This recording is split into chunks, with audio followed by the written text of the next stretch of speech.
This week, This Might Help is sponsored by Nordvpn. Now, you might not have heard of that, but you're going to want to use it. It is an internet service, protects your data, makes you anonymous while browsing the internet, and offers super fast connection. But it also lets you unlock Netflix, Hulu, BBC, and many more of your favorite entertainment websites. It hosts more than 5,500 servers in 60 countries, allowing users to access super fast web browsing around the world. So wherever you go or live, Nordvpn has you protected. If you have any questions or concerns, they provide around-the-clock customer service and even give you a 30-day money-back guarantee to ensure satisfaction. Best of all, here's the big thing. NordVPN has a strict no-logs policy. That means they never track, collect, or share your data. That's huge. Your business is your business. You can get 68% off NordVPN, only $3.71 a month, plus an additional month free if you use the coupon code MATTB. That's MATTB, all caps, NordVPN. I'm Matt Braunger. This might help. I am not a doctor. This might help. I'm not a professional. Let's have fun. This honestly is a good time. Honestly, I got no idea what I'm doing. What's going on? Who are you? I'm Matt Braunger. This might help. The podcast. Hey, welcome to This Might Help with Matt Braunger, the only advice podcast in the world. The rest can fucking eat their own dicks. Guys, that's not a cool thing to say, but why not? It's true. Thanks for all the nice reviews and for all the support. Tell your friends and call in if you can, 323-763-0228.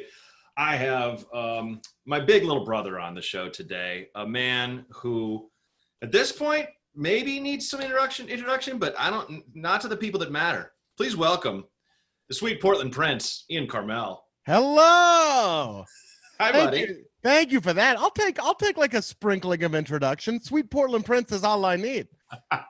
And I'm wearing a little bit of purple, just to sort of suit the role today. Sure. Yeah. Are you in your new home?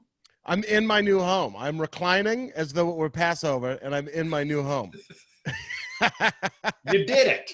You did the big thing.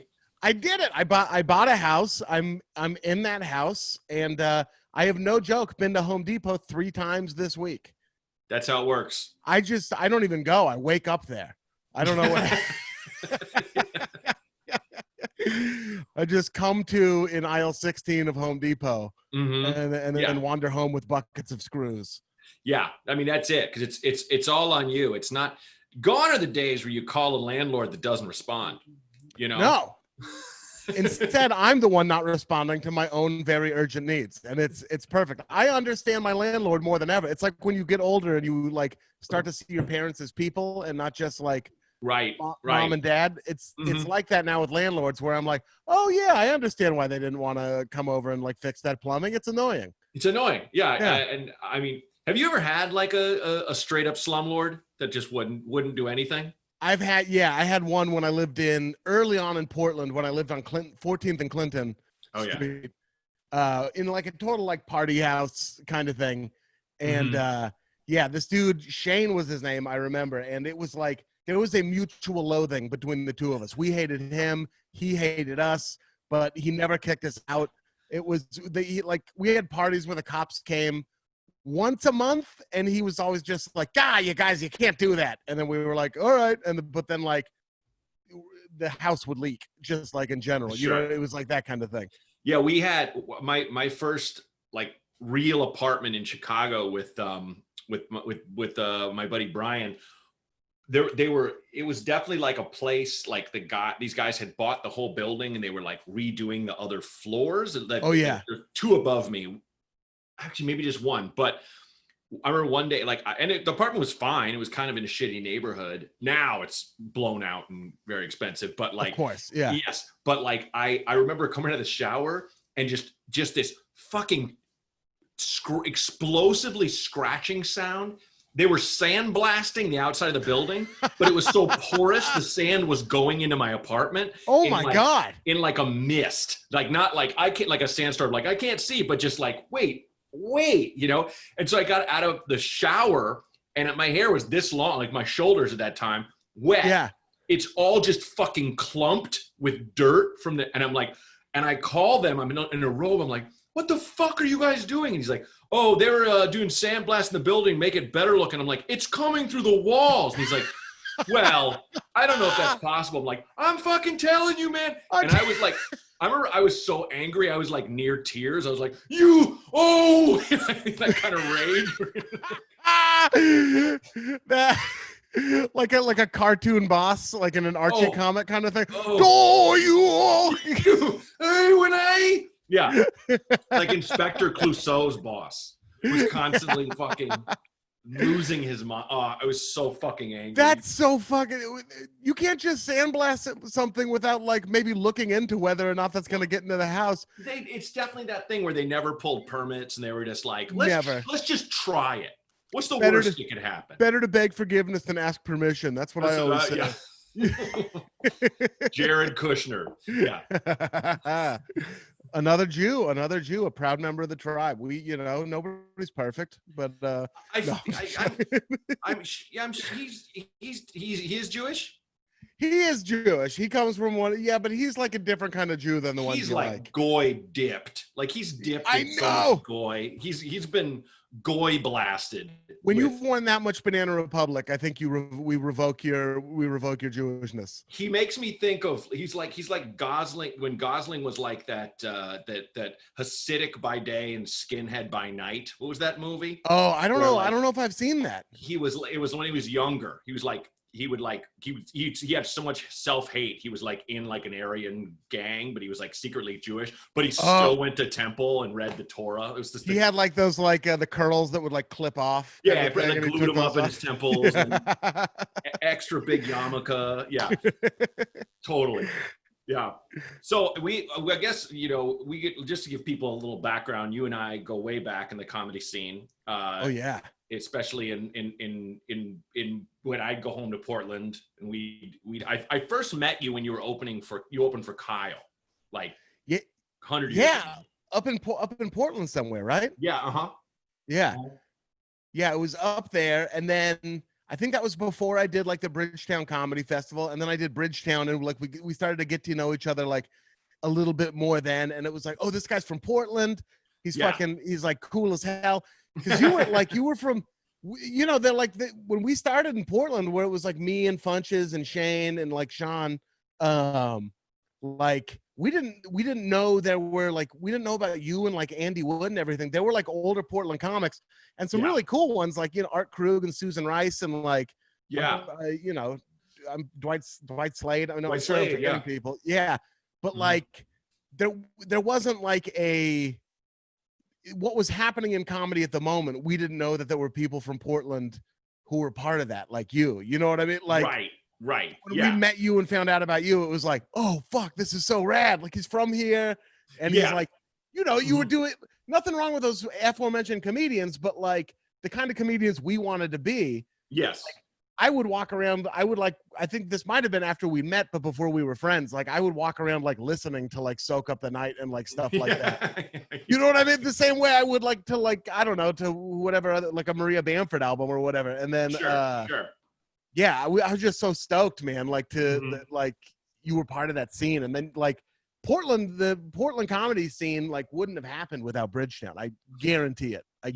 Not to the degree. No. It's kind of like we just kind of picked the lock so that more people could come through the door. That's what it was. It was this kind of it sucks, but it's like, not to talk branding, but like you have to put something on it that's like people go, oh, this is cool. And it doesn't have to be like a small fringe group that enjoys it. It's like comedy is definitely one of those things that everyone loves almost more than any other art form. Yeah. But they don't look at it as an art form because they think anyone can fucking do it. Completely. Yeah. Which they're not wrong. That's the big trade-off, but you don't have to know how to like play piano to get into it. You know what I mean? But like there is like there's a degree of difficulty once you get into it, of course. But like totally, it was like there were people doing it. Like Funches was cool. And like he started on his own and he would like, he kept his authentic voice, but was still doing like shitty shows places. But like totally. Once that door was knocked over, it was like, oh shit, you can do this and you can be fun and you can like have your voice and like exactly. Yeah. And that was so cool. And then we just fucking became boys, man, which was like the best. Yeah. It's just, I feel like it's the whole myth of the miserable comedian is exactly that. I care so much about my friends in comedy because they're all like my real friends. I'm not friends with everybody. That would be insane. Completely. No, people think we are too, which is always weird. And especially when someone like fucks up or gets outed as a creep. You know what I mean? I'm like, yeah, I'm happy to like denounce it, but people are like, how did you not know? I'm like, I've never met Chris D'Elia. What are you doing? The thing is, like, I have, and Callan and all that, but it's like, the thing is, it's like, I was always kind of, the way I've been comparing it to is the stupidest analogy, but I feel like the dude, and this is dark, but who lived down the street in every article about a serial killer. Seemed fine to me. I'd wave at him, and he's mowing his lawn, I'm mowing my lawn. That was it. You know, kept a clean lawn. He kept a clean lawn. Yeah.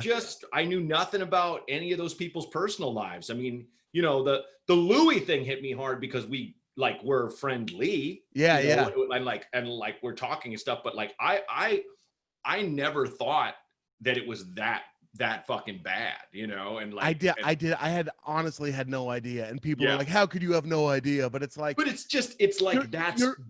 that's like, I'm not excusing it. And in fact, that's the problem with men. I know, what I mean? Right. Like, I know, like this, we didn't even need to have this conversation, but like, it is interesting, but it's like, no, but it's like, I chalk it up to my own, not speaking for you at all, but like my own ignorance. Like, I remember hearing before Hannibal, that Bill Cosby was a creep. I remember hearing that, but my understanding was that he was handsy. I thought he was a grab asser, which is not cool. Not at all. It's far from drugging someone and having your way with them. You know what I mean? The reality of it was like, holy shit. Yeah. Dude, it really is that thing where like, you know, like Patton's analogy with like, if you see one roach in the ground, there's 1,000 in the walls. Yeah. You know, like 2 women came forward. Oh my God. You know, there's fucking dozens of it at that so point. Many. Yeah. It's fucking gross to me. It is fucking gross. But it just speaks to the thing where it's like, your groups of friends are small. Like, I mean, it's like, as far as like friends in comedy goes, it's like you, Kyle, like people I consider like actual friends where I'm like, I'm going to go to that guy's birthday party, you know, that kind of thing. Yeah, exactly. And then like Sean, Shane, like that Portland crew, Bori, you know, a few other people, but like. And most of us are pretty fucking all right. I would say that, you know, like most people I meet on the road are nice men and women, you know, and other. It's not that you don't. I feel like a cop talking about bad apples, but I know it's such a weird thing to say, but because it's always perception. People are just like, well, you know, comedians, and it's like, come on, man. Yeah. Just like we're ego obsessed, but who fucking isn't? You know, so many people are ego obsessed on some level, more than ever. Do you get a lot of shit, especially now, about being like a quote unquote a woke comic from Portland? Yeah, you know? All the time. Yeah. And I'm just, it's like I don't get into it with people online. And I posted a thing yesterday that I got like 1,000 bots after me on Instagram and stuff. Oh no, what was it? A couple fans. Oh, just this dude that was called out the fact that that, you know, in the 30s, Nazis used to just, you know, start fights in left-leaning areas of Germany and be like, only we can save you from the communists. And I'm like, yeah, that's pretty much, you know, I put that, you know, like just a little bit of history repeating is what I wrote. Because it's like, yeah, that's what just happened in fucking Portland. Did you put the musical notes around it? Like, just another innocent is a history repeating. Attach the whole video. Like, that doesn't... And yeah, I got a lot of people coming after me, but like, if you go through my act, I don't have any like thing that's really clapter, which I fucking hate. I mean, I've centered on one thing I have about a dude who sig heiled at a Trump rally, but the joke was about he was so drunk, he sig heiled and they took his picture and it was on the New York Times, and he goes to work and was like, fuck, I was Nazi drunk last night. Like he was so wasted he thought he'd try it. Cause it's like, if you tell people they're not supposed to do a thing, they want to fucking do it. They want to do it so bad. They want to do it so bad. Yeah. So it's like, there have to be people at those rallies who are, you know, when they were doing that, who were just like, fuck, I like being part of a team. Hooray. Yeah. Picture goes off. Check it out. Yeah. He goes to work and his Jewish boss fires him. But like, it's like, is that joke? But just fucking me trying to look fucking, is that, No, it's not. That's not like Clapton. That's not commentary divorced from humor whatsoever at like, all. I'm not going to get up on stage and be like, like, let me tell you who sucks. And if you're not on this side and you don't love America, it's like, yeah, get on the other fucking side then, you fucking traitors. You're not like you're a Nazi. It kills me. Like my like most recent joke, and by most recent I mean 7 months ago, because same, everybody. But it's like a David Attenborough. It's like a stone David Attenborough narrating Planet Earth, and like, but because I'm like from Portland, or I'll speak out on like every now and then like political issues, or especially like when like there is something creepy in the comedy scene, I'll just, if nobody else is saying anything, I'll be like, yeah, this fucking sucks and is gross and we can't allow this, to whatever utility that has, which I have no idea whatsoever. That's what it comes down to. It's like I'm just trying to be as kind as I can, man. Exactly. I want to be, and like the whole idea of just what they call virtue signaling, where this will get me fans. No, it won't. No, it won't. No, it won't. I would get so many more fans if it'd be like, you know what? PC shit can shove it up their ass. I don't give a fuck. Funny is funny, and fuck the left. I would get tens of thousands more people following. You get a tap sponsorship. You would get so many more fans. Because that's what people want. People want like the person that just tells them like, don't listen to anybody. You just do whatever the fuck you want. I like a good time. I don't know about you. And it's like, yeah, man, I'm on that side on some levels. But... Yeah. I also want to have a good time, but not at the expense of other people being denied their humanity and shit. Like, like it's not. I don't know. The barbecue's not worth that. We've got to kill the guy who lives in the house to have the barbecue there. Because it's not our house. Yeah. The fucking Jim Gaffigan thing was incredible because they went after him so hard. And I wrote on his thing, I just wrote, thanks, Jim. This took some guts. Yeah. And the amount of people that were like, did it? That were like, oh, being a fucking comedian liberal is just, it's like he lost. Yeah. Probably an eighth of his fans. 100%. They were guarantee you there were people who were like, because he never gets political, and I like that. Without a doubt. Like to use his like second voice to. Oh, he doesn't get political. But that's like that's like giving up something to like to. Yeah. I mean, you don't want to say making a stand, but like, it legit is. It's like that person coming out and saying that shit, like. That's really putting yourself on the line in a meaningful way. And he didn't put out an album or a special where he said that. This was his social media. Like, you go see me do stand-up, you probably won't really know where I stand on political issues because I am all about that good time, and you paid for a fucking ticket, and I'm not getting on a soapbox. I have had people after shows who've never seen me before, they were like, I loved your act. I loved that it wasn't political. And I used to bristle at that. Yeah. But over the past 4 years, I've been like, dude, I get it. Man, I get it. I want this room to be a fucking a free fun zone where you don't have to worry about anyone's opinion, up there. I'm sure there were people saying that who agree with you on like 80% of political issues, who just like, man, you just need a fucking break sometime. I mean, listen, I work 50, 60 hours a week on the Late Late Show. Yep. And we do political stuff every now and then, but like for the most part, we don't. And there were definitely times like, I think like all the way to the top, like from Corden on down, where maybe we felt weird about that. We were like, maybe that we should be doing more. We should be talking about this more. But at the end of the day, he's like a guy who like, he's really funny in sketches. He likes to sing and dance and we're funny and like an entertaining show, and like all of a sudden it's weird if you have this like show pony pulling a political plow. It's like you're not really getting a lot out of it. And there's plenty of alternatives if you want to go like if you want to have like John Oliver break something down, or Seth Meyers, those do, or like Sam Beat. Those people are amazing at that shit. So exactly, let them be amazing at it. Yeah, and Corden, like he is like the cherubic fun time guy. Yeah. Right? Like, as you basically just said, but like I will, this administration, if you make fun of anything about them, it's called political. That's kind of their genius. Yeah. They literally are, pardon the nerd phrase, they literally are the Sith. You're either with us or against us. So like when fucking is it which is the blonde lesser son of the Trumps? Oh, Eric.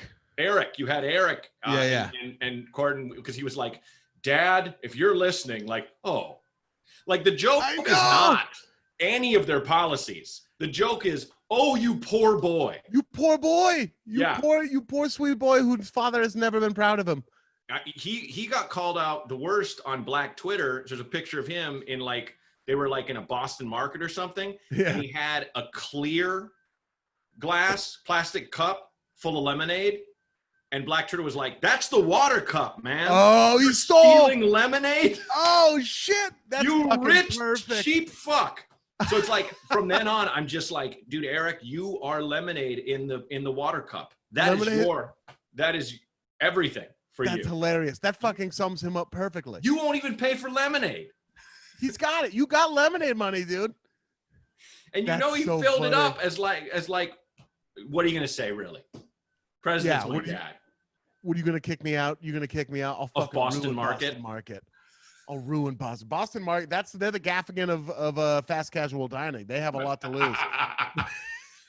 Truth is, though, I'm definitely making him too much of a villain. I'm sure he just grabbed the wrong cup. He just didn't even. We got to give him the benefit of the doubt. I'm calling him stupid now. I think he went and complained about how sour the water was. He went. This is clearly polluted. Hey, did one of you pee in this in the back? Like, sir, you got your own. How do you? Sir. Also, do you think every fast food location has their own water? Sir, why are you complaining to us? Talk to the city. They must ship this in from Boston. This is very authentic Boston water. Authentic. Have you ever had authentic Boston water? He's at Thanksgiving a year later. Have you had Boston water? It tastes delicious. There's a sourness and a sweetness. But he's at the kids' table. The adults don't let him sit with them, so he's there talking to all these like 6-year-olds. Barron is at the big table though. They're avoiding his eyes like you do with someone that got way too drunk too early. Like, yeah, right on, man. Boston water. Okay. Yeah. I'm gonna go to the backyard. I think I'm gonna check the backyard out. Actually. Do you want some regular water, Eric? Yeah. You want some Boston coffee? Do you want to get some coffee? So how'd you get here, Eric? All right, no, yeah.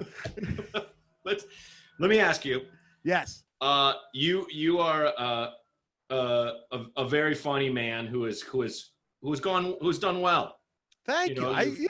You've gone far. You're well liked. I have my circle. Yeah. Sure. Do you get asked advice a lot? Do you think? No, I not really. I get asked a lot of very specific advice because late night writing is like one of those things like it's almost like stand-up comedy where, and I sincerely don't mean this to be rude because like much like stand-up comedy, it is one of those things where the wider variety of voices from different backgrounds that you have in it, the better it gets, you know? Yeah, that's true. But so like, it's a really good job that everyone thinks they can do. So like I all the time am giving like advice about like late night writing and like writing for late night TV shows and writing packets and like stuff like that. So I get a lot of that. I get a little bit of stand-up comedy, and then I try to give like advice on my podcast, All Fantasy Everything, which you'll be on. Which if folks very don't know what soon, the podcast is, it's one of the best podcasts and podcast ideas ever. Thank you. Yeah. You guys fantasy draft everything. Like we pick a topic. We pick a topic. Which one were you? Were you on like rap groups or which one were you on? We were on a couple. I did best rap albums of the 90s. Yes. And I also did best bad good movies. Oh God, those are two such great episodes. Still. Oh, they were. I absolutely loved it, and I love the debates. I love because it's all very fun and very very. This sounds so stupid, but like very friendly. It's yeah. No, it is. It's because it's just like four friends gabbing. Yes, it's very much like a conversation at like a bar stool, that you'd be having like with your friends. Like you'd be at the Roost on a Thursday night and like, you'd start talking about bad, good movies. Yes. And then it's like that kind of thing where people get angry, but it's about such a ephemeral topic or whatever that it's like fun angry. And it's like at least one of the movies I picked, people got angry and I totally fucking got it. It's not even like, these aren't even movies. It was Love Actually. Which I used to love the hell out of, but I can't watch now. It just is so saccharine, and it's like, looking at it through older eyes, I'm like, like this is that female character is literally nothing but a fucking evil temptation for no reason. Completely the most one-dimensional character. Although I've been watching a lot of Nancy Meyers movies lately, and like a lot of those male characters are just like Keanu Reeves in Something's Gotta Give is just like the hottest, nicest doctor. It's just like a fantasy come to life. So that just happens in rom-coms. But if if there was less sexism in the world, you wouldn't mind it the other way. No, exactly. That's fine. There's just that one character in Love Actually. It's like her description should just be home wrecker. Like it should just say that, like a term like a bitter person would just say on their third martini about someone just because they're attractive. Home wrecker. Home wrecker. Tramp. like it wasn't your husband's fault at all that he fucked her. I don't understand. It's this one-dimensional female character. She snared him in her siren's web, I guess. Yeah, exactly. Yeah. Okay. Fair enough. Wrecked his ship on the rocks. Absolutely, it happens. But you give advice on your podcast. You were saying. I tried to because I've been like I'm a fat dude, but I've been getting a lot less fat. I've lost like 50 pounds over quarantine. Look great. Thank you. Fishing for compliments and mission accomplished. But like I've been trying because that we have a lot of like a lot of podcasts. Ours is 3 dudes, and we try to have as many like women on as we can and everything like that. But like ultimately, it is 3 dudes, and we like have a lot of dudes who listen to it, and like dudes aren't always the best at taking care of themselves, either emotionally or physically. Right. So as I've been going on my journey, like going to therapy, which I know is a thing that like.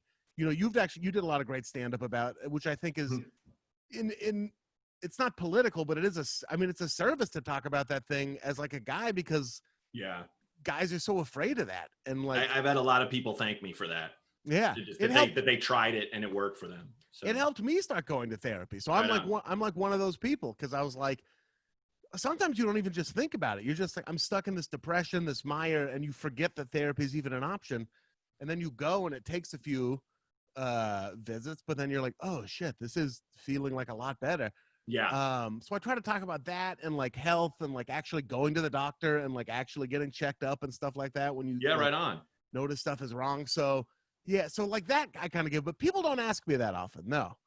I think most people don't. I always ask because it's like the thing is it's like I'm sure we got a couple people that called in specifically for you, but more often than not, people just call and they think it's me, but they don't know who is going to be on. So it's kind of like, it's kind of this great, like kind of fucking roulette wheel that we have on. So excellent. I'm stoked. Cool. So as you might or might not know, we don't, I don't know what's coming. Only producer Renee knows what the calls are. So let's roll the first one, Renee. Hey, Matt and Ian, big fans of you both. I'm looking to get into some advice. I am currently 20 years old and still do not have my driver's license. I have my permit, and I've gotten a few lessons from some family members, but I'm honestly terrified to drive, and I'm kind of need my license sooner or later, and I'm just trying to figure out how I can get over my fear of driving. I feel like I don't have any control on the road, and I don't know. It's kind of screwing things up, and I'm just want to hear you guys' thoughts. Thanks. Bye. You got to get yourself a satin jacket with a dragon on the back of it. That'll take care of all your. Begin by drag racing. Don't think about it. Challenge someone to a race. Yeah, get it. Yeah, fear will come, or that fear, man. You got to fucking face the demon. First of all, congrats on being 20. That sounds amazing. Oh, I love that. Congrats. God, I guess driving is scary. So perhaps we can throw that out there at the beginning and say this is not all in your head. It is especially scary and intimidating right when you start out. And it should be, you're in charge of like a 1 to 2 ton hunk of metal. Yep. With a fucking engine that like summons, dinosaur ghosts to make it run, basically. So like it's a scary thing. How did you I took a driver's ed class in high school. Did you take one of those? I didn't, but my dad started. He first put me in a car when I was like 14 or 13, just to be walking out of like Lloyd Cinemas. No cars in the lot. Here, go behind the Volvo driver's seat. It started up. Let's give you a little. Let's try it. Just things take like the that. teeth But out of it a little bit. I never took a driving class, but my parent, once I had like my permit, my parents would let me drive. Just be like, all right, why don't you go from here to here? Maybe caller, your family isn't doing that enough. And if they're not doing that enough, you should volunteer. You can go, hey, when we go to the grocery store, can I drive there and you drive back? Yeah, that kind of thing. Because I get it. They're probably fucking terrified. Maybe they know you're terrified, but like the saying goes, ain't nothing to it but to do it. You just have to. 100% right. And if you think about it, this is actually a really good time to drive because there are less people on the road. That's right. We're in quarantine. So stay off the freeways at first. Freeways are scarier, like stick to surface streets and stuff like that. Yeah. And it's like you said, ain't nothing to it but to do it. You just got to start getting those reps in. Yep. And also as far as the freeway, give yourself a one exit route where you get on the freeway, you stay on the right-hand side, do not deviate, and just get right off the next exit. Just do a couple of those in a row if you can. Just drive alongside a freeway and keep doing that. And even if you're just like, you don't feel comfortable going above 55 and everyone's honking at you, fuck them. Fuck them. Just go. Just stay in the right-hand lane. Fuck them for real. That's what the right-hand lane is for. Dip your toes in until you're ready. It's funny when you mentioned it, driving is scary. It's, we have these moments of awareness where we're most raw. And for me, that's always been where like I've been horrendously hungover. Yeah. Oh yeah. And like, this is like years and years ago, but like, I remember driving to get, fucking something horrible to eat or whatever. Probably a burrito. Yeah, absolutely. But just driving in a car and just it hitting me of going, what the fuck is that? You just drive these fucking giant things of metal around? Yeah. I'm going 70 on a freeway. I could easily die. Like all of it, just all of the things. And when we, if you've been driving as long as you or I have, you just take that for granted. You don't think about it. But it all got stripped away. And I was just like, ugh, this is horrifying. Hangovers will do that. That's just your whole body's a raw nerve. Yeah. Absolutely. Yeah. But yeah, just get those reps in. You don't have to start and doing anything crazy. Just take it bit by bit, but you got to do it. You got to drive it. Even if it is around a parking lot, go drive, find those big ass parking lots and go on a Sunday morning or something like that. Yeah. And don't think there's anything wrong with you. Everybody, if they haven't driven a lot, is fucking freaked out. It's just, and it's not, you're 20 and you might be like, well, most people get their permits when they're 16 or 15. Who gives a shit? Yeah. There are people in New York who are 60 and don't know how to drive a car. And frankly, a lot of those people who get their licenses very late in life, they're probably almost permanently scared when they drive. Yeah. Because they just haven't had that. Like you have so much time to get the kinks out, to get used to it, to get your reflexes in, and just drive as much as you can without it driving you crazy and drive safe, I guess is what my advice would be. That's it. I think 100%. Yeah. I wish there was some amazing cure we had, like eat a bunch of grapefruit or smoke this kind of weed the day before, but you just have to do it, man. Couldn't hurt to eat that grapefruit. Yeah. Eat some grapefruit. That's my advice. Eat a little bit of that grapefruit, get that vinyl, get that satin jacket, and then go for it. Exactly. Yeah. And when you're in an elevator, kiss another man's wife and then punch a dude and kick his head until it caves in like a melon. See what happens. Give it a shot. This guy's never seen the movie Drive. I hope so. Why would I do that? He's just sitting in the satin jacket. I don't get it. It's comfortable.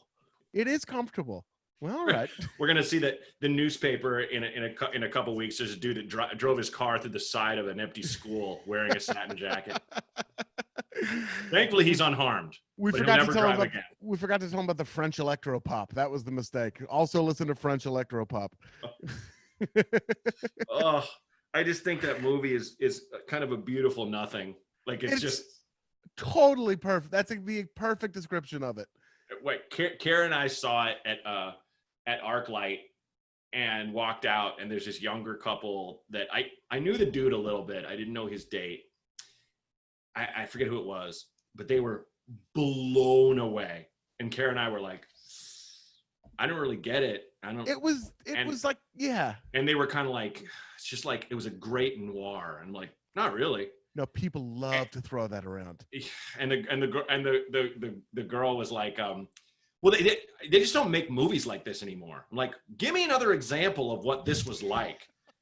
And she's like, well, or I, you know, I was like, you know what? I just went, okay. Cause it's like, I didn't actually, you don't want to, I'm not gonna be that asshole where it's just like, I will challenge you in cinema. Like, what do I know? But it was that thing where I was just like, everyone was just like, Albert Brooks is a mobster with heart. It's like, there's one scene where he has whiskey and he's wringing his hands by himself. That's what sold that shit. That's crazy. It's just like, you maybe just like Albert Brooks. Go watch his other movies. He's got great ones. Yeah. I love Albert Brooks. That's one reason I was so disappointed. Yeah. You know? It was a total nothing. It was gorgeous. I'm glad I watched it. I have watched it goose egg times. Goose egg times. The dude getting his head kicked in was magnificent. That was, you know what that movie is? Like, you know where I want to see that movie again? At one of those bars where they play a movie at the bar, and then you look up at it every 15 minutes and you're like, oh yeah. Yeah, that's nice. Yeah. Fun music. It's a great movie for that. Yeah. It is. Exactly. So put it on at Red Flag in Portland. Yeah. If you haven't seen Drive Caller, watch that and just do everything he does in that movie. That'll make you get over your fears. That'll fix your wagon. That'll fix your wagon. This week, This Might Help is sponsored by Nordvpn. Now, you might not have heard of that, but you're going to want to use it. It is an internet service, protects your data, makes you anonymous while browsing the internet, and offers super fast connection. But it also lets you unlock Netflix, Hulu, BBC, and many more of your favorite entertainment websites. It hosts more than 5,500 servers in 60 countries, allowing users to access super fast web browsing around the world. So wherever you go or live, NordVPN has you protected. If you have any questions or concerns, they provide around-the-clock customer service and even give you a 30-day money-back guarantee to ensure satisfaction. Best of all, here's the big thing. NordVPN has a strict no-logs policy. That means they never track, collect, or share your data. That's huge. Your business is your business. You can get 68% off NordVPN, only $3.71 a month, plus an additional month free if you use the coupon code MATTB. That's MATTB, all caps, NordVPN. All right, caller number 2. Hey, Matt, and supposedly Ian Karmel. How do you know what you should be doing with your life in a career sense? Both of you seemingly have, are doing exactly what you should be doing. You're both really excelling in the fields that you're in, and with the world and the state of that it is, and there's this feeling of impending constant dread of like, oh well, everything's ending, nothing's gonna matter, so like I guess it doesn't really matter if I'm successful or not. But at the same time, you can't just be stationary or at the current moment, because that's not really effective either, or probably healthy mentally. So yeah, my question is, how do you know what you should do? Thank you. This is crazy, but same thing. Get a satin jacket. And, jacket. And, and don't forget, most important, be Ryan Gosling. Oh, that's going to be a big help. Gotta be Ryan Gosling. That's going to be a big help for you. Otherwise, there's be Ryan Gosling in Drive. You got to be a stunt driver who does crimes. Yeah. Yeah. Sexy, crimey stunt driver. Sexy and crimey. That's a big question there, huh, Matt? It's one of those things. It's like try your damnedest to figure out what'll make you happy. Yeah. And if it won't make you a living, make sure you're making a living while doing that thing or on that way to that thing, and try to make it not as esoteric and as something like, I want to be a famous blank. Mm-hmm. Instead of that, I want to make a living as a blank, or I want to be a really good blank. Yeah. I want to do this and then also be alive in society. Like, that was the thing often, like, honestly, that I loved about Portland so much. And I guess it's getting a little bit less of that, but I don't think it'll ever truly lose the spirit, is that when I was growing up there, and like, I'm the same for you, like, and when I say growing, I grew up in Beaverton, but when I was in like my teens and 20s in Portland, like, hey, you're not like the leader of Patriot Prayer, who's from Vancouver, Washington. Thank you. Exactly. I'm like the leader of Patriot Prayer. People of Portland demand that I get back across the fucking Columbia. Get out of here. That's what nobody knows nationally. It's like, oh, he's from Portland, basically. He's not from Portland. No, he isn't. We don't fucking claim the Couve, and we never have. And don't get me wrong, I love the Couve. Hey, they had legal weed before us. They got a fort. It's great. It's great. Waddles used to be there. No, Waddles was on the other side. It was? Oh, Waddles was coming back. Was well, shit, I take it back. You didn't have Waddles, Couve. Didn't even have Waddles, but they had a good view of the duck clock. So, which is no Hooters, but it's a Hooters now. But the thing I loved is that, like, people followed their folly to steal a slogan from like a beer company, I think, but people like found what they loved and they did it, and it didn't necessarily matter what they did for money or for like health insurance or for whatever it was, although that stuff very much matters. And I understand this is not so easy to say, oh, just find a job, but like, people, like, if what they loved doing was like building a bicycle out of like and welding like 3 bikes together, that's what they did, and then they had a job. Or if people, like, you know, like a lot of, and this is very Portland specific, but like, you know, a lot of these like restaurants that we all love now started out as like food carts and stuff like that, because somebody just wanted to make a certain kind of chicken dish that they had growing up in, like, you know, in Vietnam, and then it becomes a brick and mortar. Somebody just wanted to have a certain kind of chicken wing, and then it becomes like a restaurant. And for comedy, for me, it was the same way. Once I found it, and it was improv at first, but then stand up. Like, once I found it, I was like, oh, I fucking love this. This makes me so happy doing this. This makes me so happy like nothing ever has before. And I never started doing comedy thinking like one day I'm going to be a late night writer, or one day I'm going to be like a successful comedian, or like whatever it is. I was just like, I got to keep doing this as much as possible. Now, having said that, when I did find the thing I loved, and I'm sure you were the same way, I treated it like a fucking job. Like, not that I did it joylessly, but I was like, when I first started doing stand-up, I went to Netflix, the call center in Beaverton, and I would work from 4 a.m. to 2 p.m.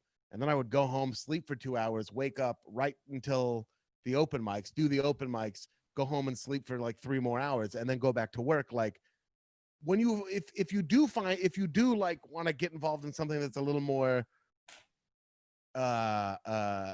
something that's like that a lot of people want to do, something that's not, and there's nothing wrong with being upper management at Hertz Rent-A-Car or whatever, but like, if you want to have one of these things where it seems like, ooh, I'd love to do that, you do have to work really hard at it once you like find that thing you love. So if in any way you can find a thing you really love doing and then fucking work really hard at it, that's and whether you want to turn it into a career or not, but like, I think that is really helpful, because also whether or not you get like a six-figure job year, or like what, or you know what I mean, like become like gain notoriety or whatever it is through your job, purpose is so important to people. Purpose is so fucking important to your mental health, like so much. And if you can find something that gives you a sense of purpose, and for me it was comedy, for some people it's charity work, for like any, you know, like, or building a business and like that kind of thing. But like, you need to be able to find some kind of purpose. And and I would also say like it probably is when you say what you're supposed to do, but it's not necessarily what you do making a living. And you know, I mean, there's some people who, like, to your point, the upper management, it hurts. Maybe this person just really wanted to have a family, and they have a family and they have that job and they get along with everyone at their work, and they're, you know, they're an ace at sales or whatever. And like, take a boat out on the weekend. I feel content. I like a ball game on a Sunday, that kind of stuff, you know. You just have to be completely honest with yourself and go, well, when I'm at this job and I'm not doing this other thing that I love to do I have a sinking feeling? Do I feel like, you know, and I'm not talking about FOMO. FOMO is always around. Yeah. You know, it's kind of like, do I have that thing where I'm like, oh, not the lazy part of me, but like the part that needs to be fulfilled. And if that's what you got to define you know, am I neglecting that part? Yeah. You know, so it's tricky, man, but I think you just got to get out there and try some shit and make lists. Make a list of the stuff you love to do and the stuff you love to watch, the stuff you love to participate in, and the stuff you'd love to be a part of. Think about how you'd love to be a part of it. Meet some of the people that do the things you love and find out what's around it. There are people that, you know, my wife always loved comedy, but she always knew she didn't want to perform. So she started by working the door at a club in Boston where she's from. And, you know, now she manages comedians. So like that was her thing. But it started with, I remember one of the dumbest things I did was when I was in college, I was a theater major. I just stopped right there. The podcast is over. No. And then next week on This Might Help. Yeah. I wrote this play. And it was like all set in a greeting card store because I used to work in a greeting card store and it was like the most boring job. And I was like, what if this greeting card store was the door to a dimension? Great. But then my project advisor was like, you should do all the research you can on how greeting cards are made and what the business is like, because it's going to inform everything. And I never did. And I look back and I go, you fucking idiot. You know, I was just like, who cares? It's boring. I'm talking about fucking, there's a serial killer comes through here and this guy's weird and, you know, like bullshit. Yeah. You know, and that's fine. But like when you get into the details of things and you learn about stuff and you go, oh, fuck. You know, I love movies. I don't necessarily have to shoot movies or be in movies, but, you know, I can write a script. I can be, you know, I can work in sound. I love the audio component of film, you know, stuff like just like that. When you learn all of the stuff that you don't first think of when you're 8 years old and you see Star Wars for the first time, you know, like the world opens up. It totally opens. I work with a woman whose name is Kate, and like she's a producer on our show. She's like a field producer. Yeah. And we were on a shoot the other day. And someone was like, you ever like direct ever, you know? And she's like, oh, you know, I have a couple times, but I just love being a producer. I love doing it. I love problem solving. I love saying, we need 32 dogs. We need 32 Dalmatians for a scene tomorrow. How do we make that happen? And she's like, and I love doing that. Like I've always loved movies, but it's that part of it that I love doing. And if I'm honest, I'm jealous of that because when you are a producer, there's a point where you're like, all right, I'm fucking done. This is finished. This project's over. Oh yeah. And we did it. I did all the stuff I was supposed to do. I made all the calls and everybody called me back and I set it all up. As a comedian, you could shoot a fucking special and go, oh, I don't know. Was it done? The next Should I have worked it more? Should I have worked it less? You've shot actual specials. I've only done like late night spots and little like things, but like same thing. But the next day is the most depressing day. It's like, I don't mean this to minimize postpartum depression because it's way different, but there's a feeling of some sort of postpartum depression to it. Yes. You're like, well, I worked so long and so hard for that one thing and now it's done. Yes. And this is the feeling I get. You know, you have this like, this is an ugly baby. Yeah. And all your friends are like, it's a beautiful baby. Yeah. And like one dude on Twitter was like, hey man, saw your baby. It sucked. And you're like, damn it. I knew it. The one person who's been honest with me. This guy who doesn't have a face and has 7 numbers in his name and 2 followers, who is definitely a person. He's right. He's right. I gotta rebuild my entire act because fucking Snickerdoodle 7392.4 like said it sucked. Snickerdoodle. That was the name when I wrote for the Portland Mercury. That was the name of one of my trolls on there who like just dragged. He went in the comment section, was like so mean about every column I wrote. Of course. And it would Portland Mercury, one of my favorite weeklies. Some of the worst trolls. The worst. You know where the worst trolls are? The AV Club. Oh my God. Oh my God. I've only done a couple things with them and I love the AV Club, but I love them. I love comments. them. I read them. I love the Onion. Oh, it's the worst. They're just either like fatter John Belushi. Like they're just so mean down there. Yeah. So mean. And you know, like I you know, that thing I mentioned that I put up on Instagram the other day, people were writing me, hey, why do your fans suck so bad? I'm like, they don't. This is 7 bots. Yeah, those people aren't my fans. Ask them one of my jokes. Maybe one of them is, and we differ politically, and that's fine. But just like, I hate even using the term "my fans," but they don't. God damn it. We agree on ham, and that's it. All right, I just want to be clear about that. That's it. Let's shake on it. Okay, fair enough. Fair enough. Okay, So we got. It looks like we got time for one more. All right. All right. So third caller. Let's go. Hello, Matt and guest Ian Karmel. I was just wondering if you had any advice for how to get over the guilt of having to cut someone out of your life to avoid their toxicity. That's all, really. Thanks. Wow. Good on you for doing the cutting. First of all, that's a tall hill to climb in and of itself. I've only done it once in my life, and it was where I've just been like, hey, we're not friends anymore. And it was fucking brutal. Yeah. That's hard. What were while being vague about it, what were the circumstances? Oh, it was just someone who they were one of my first friends when I came to LA, and they were someone that lied all the time to kind of impress me and Kyle and people. And so it was like, And I had friends who were like, you know, like I remember Jonah Ray was like, I don't know about that guy.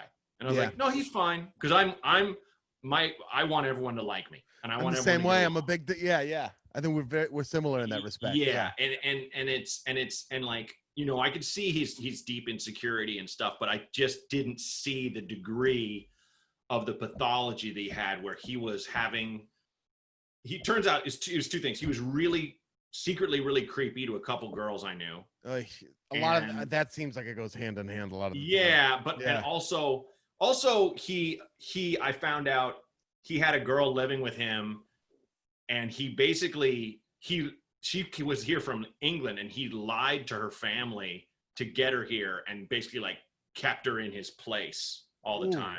I mean, he just lived way up in the hills in this area where there was nothing that was walkable. Yeah. And his lie to the family was like, oh, there's stores all around she can walk to. And she didn't know anyone, so she felt trapped. And then he stole like her identity and like ruined her credit. Like he did that with a couple. He turns out he'd done that with a couple people. And like, I even saw him at a mutual friend's wedding, and he was like, so how are you and stuff. And I was like, I'm good. And we just were cordial. And was like, cool. We don't hang. But another friend of ours who goes back even further than me, tried to talk to him. He tried to talk to my other friend, and my other friend was like, no, we're not friends, man. Don't talk to me. And I never did that. I wrote him a long email going, I don't want to go into specifics, because he doesn't even know I know all that stuff. But I was like, we can't be friends. And he's like, you won't tell me why, you know, this stuff. And it was like, but that was it. And it was like, but I think what the caller's talking about is something that's even harder, where they haven't necessarily done, quote unquote, done anything. But if their toxicity, if someone's just always fucking negative. Yeah, man. That's a bummer. The guilt of it is that's tricky, man. You kind of have to like check in with yourself. Like at some point it's an oxygen mask in an airplane situation. Like you got to put yours on first at some point. You know what I mean? Like you really do. And like, if you can check in with yourself and be like, my life is better, and not in superficial ways. Like my life is better and my mental health is better. Emotionally, I feel better. Yeah. And that, I mean, it could sting. It can sting for a while. It's just one of those things that sometimes you got to like re-break and set the bone again. And like, yeah. Have you had that? Had someone so toxic, you were just like, you got to go. We can't be cool. I keep like a pretty tight circle as it is. And I'm fairly like slow to let people like into those circles. And like I've had, and I also got lucky in like when I first moved to like LA, I had people like you, and I had people like Ron and like other people who I was like, oh no, these are my friends, and like I'm already, you know, like so I have I have a group, and like, and then it started working immediately, and then like people at work. So I haven't really had to cut. I remember you you cut a dude off around Christmas time at Joanne's. Do you remember that? We were in the kitchen.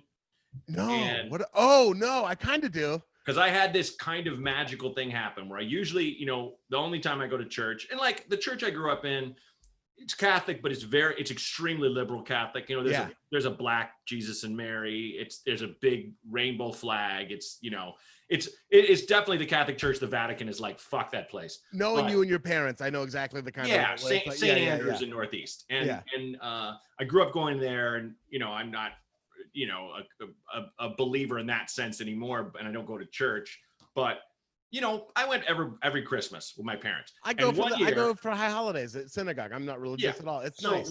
One year I'm home for Christmas, and my dad is like, you know what? I'm just not going to go to mass. And my mom's like, well, then, you know, I'm just going to go and sing in the choir. And she's like, honey, you don't have to go, to me. And I'm just like, yes.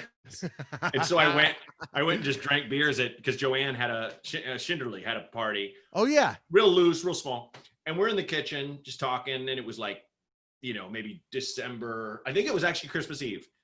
And this dude was like, I think he'd had an Addy, or he had like a little blow or something. He was just like jawing. Yeah. Talking. And it was that thing where it's like, I'm not the most confrontational person. I will, if I'm like, all right, I'm sick of this person. You're like, hey, shut up or whatever. But like, I hate it, like most people. But like you're like, hey man, I don't know. I think you maybe got to leave or something. I don't know about you, dude. Yeah. And the guy was like, I do remember this now. And the guy was like, what? And you're like, I don't know, man. Your vibe is kind of fucked up, man. And it's like, it's not. You didn't say it's harshing everyone's mellow, but like, whatever the millennial equivalent of that is. And he's like, what? He's like, no, man, I'm actually really chill and stuff. And like, it became this, now let me argue my case for how chill I am. But it was like, and you could tell the guy was like, he was okay. He was just high on something bad. But it was, it made me think of like, it's like a lawyer that's like, Your Honor, now listen, I know I'm late and I should have shaved. Perhaps you can even smell a little scotch on my breath. But this briefcase, bulging with pages of paper, will certainly prove that my client, David, my name is Steve. Steve is because it was. Once I sort through these pages, with your help, Your Honor, because I'm a little completely. I have never had an issue, to be honest, being that level of confrontational. Yeah, and I think it's some combination of being like I've always been bigger than everyone else, so I've never really been afraid of getting punched in the face. But then more, I think that's maybe 20% of it, and then I think 80% of it. Actually, I'm going to put it this ratio. That's 20%, and then 60% of it is being the son of Ivan Karmel, and then the rest is my mother, who is also confrontational. But my dad is a prick from Brooklyn, and I absorbed like I love him. He's a really nice guy, but like, he's just a confrontational person. Right. So I have a lot of confronting toxicity with people I don't know, like quite a bit of that. But I've never had that really. I've never had it in my up close. See, it's rare. It's really rare. I remember we confronted a dude in college. My one friend was like, we got to talk to him, man. He's just fucking negative. He's like always shitty and stuff. And we did. We confronted him and be like, look, man. And we were even like, hey, man, we love you. But it was almost like an intervention. Yeah. And sure enough, as I knew he would, he'd be like, all right, so I guess you guys hate me. And it was like, don't you understand? No part of him went, maybe I should change or look at what I'm doing. You know? So it's not like we cut him. We didn't cut him off. We all still hung out, but I was proud that my buddy Larry had us do that because it put it in his head where it was like, so he can't just keep, like Charlie Murphy's thing about Rick James, his habitual line crosser. Yeah. So like this guy would kind of stop crossing his, you reminded me, the confrontational thing. I don't know if you know Brian Bradley. He's a writer on Mad TV when I was on there. So we're working on something right now, and he told me, you know, he had a kid when he was in college. So his daughter is now like an adult. Yeah. And so he was telling me, and I have a daughter now. So he was talking about, you know, like just stories of being a dad. Yeah, yeah. So he took his daughter when she was like, you know, 7 or 8, maybe like 10, maybe early teens. Anyway, to see Belle and Sebastian at the Hollywood Bowl. So, you know, it's nice and there's fun little tunes. And this they're jaunty, yeah. Yeah. This dude behind him is on the phone and just like, what? No. Oh, well, tell him to shut up. I don't know. And just so loud. And they're playing like a soft song that everyone's like into. And you can hear this fucking dude like echoing. And Brian's just like, and Brian's like a big guy, played football, you know, grew up in, I think he grew up in Florida. Yeah. And it's like, you know, like the nicest guy, but like, you know, has that reserve where you can tell this dude will get in someone's face. And it's just like, and like this dude just will not shut up. And he's like, hey man, can you just stop? You're being loud or whatever. And the guy's like, what? Who are you? Like, who are you? And he goes like, just please, man, you're being loud. And he's like, this guy just told me to shut up. And he's still in the phone. And he just snaps and turns around. He's like, listen to me, man. Like, does the close thing, you know? Yeah, he's just like, you're gonna shut the fuck up because everyone here's trying to enjoy themselves and they don't need your shit. You're being a real dick, man. You're being a real fucking like just told him, not like I'm gonna kill you, but you need some knowledge of self. And he did that. And the guy's like, well, and like hung up the phone and left. And everyone in his entire section was like, thanks. Like, yes, dude, thank you. He looks, his daughter looks at him and goes, why couldn't you have just shut up? Why? Oh no. You can't win. No. He's like, you can't. He was the hero of the Hollywood Bowl. Yeah, everyone do, but his little girl was so fucking embarrassed. Yeah, but I'm sure he's raised a daughter who now doesn't take shit. Yes. Like, yes. I used to be so embarrassed when either one of my parents used to do that. I remember mine too. Yeah. Yeah. No, go ahead. There was a look my mom would get at Nordstrom's where like me and my little sister would just then go wander off because we knew it was about to go down. And like when someone would be like rude to her or whatever, she just like won't take it, man. It's like, it's fucking rad. I realized that Jane Braunger was the Karen Slayer growing up. Like, yes. She would there was a woman who like said some rude shit to a Chinese waiter in a Chinese restaurant. Yeah. And my mom was like, what did you just say to him? Like stood up, like made a scene, like, listen to me. This man is working hard. What did you just like said some racist, you know, and she just went in at a little lunch hour. Yes. There's that thing where I wasn't there, but her friends told me, they were just like, it's like, God damn, I love hearing those stories about parents. It's that kind of Catholic church, if anyone's wondering, that those kind of people go to. It really is. It really is. Yeah. With my mom with her sign 2 weeks ago that said racism kills. Yeah. That's rad. They're like fucking, that's the, I mean, like people have such like conceptions of Portland one way or the other. Yeah. People think it's so far left. And a lot of it is, and then people are like, actually, it's very, very racist, and that's also true. Totally. But the Portland, I think that like that I love, and that I think that you probably also love, and that I think of when I think of Portland, because there are a lot of people there are like your parents. That's like that's like the heart of it. And there's a lot of shit on either side of it, both ways. But like that's the soul of Portland. That like it's like my it's not like my parents hate cops, or if they were even at the protests downtown, they were at their own senior protest with their friends off the side of like fucking like Southeast 21st, you know, waving their signs by I think that's where that is, where the Joan of Arc statue is. Yeah, no, right by and that roundabout. Honk if you hate racism, that kind of shit, you know, and like actually doing work. It's just, you know, there's a contingent of people that like ended up there because they just want to help people, you know. It's like, it's not, you know, you can kind of call them lefties and shit, but it's like they're not sitting there smoking dope all day. They just care. That's it. They just care. That's all it is, man. And if you need to assign that to a party or whatever the fuck, fine, but they just you care. can. That's it. Yeah, exactly. Okay, is there anything you want to plug or get people to know about? If folks, if you don't know Ian Karmel, Google him, check out his comedy. He's absolutely hilarious. Yeah, just listen to All Fantasy Everything. Watch the Late Late Show with James Corden. I'm now like our show's kind of Andy Richter a little bit during like the mono and everything. So you can see me on there, but I'm in a mask, so you can see the top half of my face, which works for me because I have an amazing eyebrow eyelash combination. You really do. Thank you very much. Yeah. And I don't know. Listen to the comedy of Matt Braunger. Grab those albums. But for real, it was like, especially if you're a young comedian who wants to get into comedy, fucking listen to that shit. That's what I did. That's literally what I did. Thanks, man. I appreciate that. And like, it's not like you're that much older than me, but like you just started sooner, I think, and everything. Yeah, that could be. I mean, I'm a good at least 10 years, but thank you. Yeah, that's very sweet. I remember when I moved to LA, I took a younger comic named Jonah Ray with me to a show. And I'm like, how old are you? He's like, I'm kind of embarrassed. I'm like, what? He's like, I'm like 20. I was like, the fuck? He might have been like 2021, but it was that thing where it's like, he's like my size. So it's just what is a lummox the right word? Lummox. He's a big dude. He's not quite, he's too thin to be a real lummox. He's so thin now. He's thin. He's real thin. Him. Yeah. I love Jonah Ray. That dude's a good dude.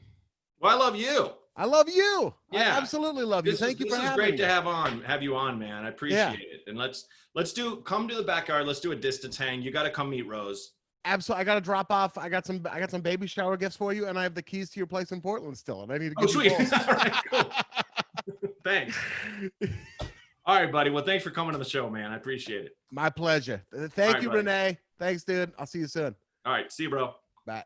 Hey, thanks for listening to This Might Help with Matt Braunger. If you need some advice, give me a call, leave a message, 323-763-0228. Again, that's 323-763-0228. No judgment, no bullshit, and it's all for fun, but hey, it might help. Thanks a lot. This Might Help with Matt Braunger was created and hosted by me, Matt Braunger. Produced by Outer Circle Media. Executive producers Matt Kleinschmidt and Robert Kelly for the Laugh Button Podcasts.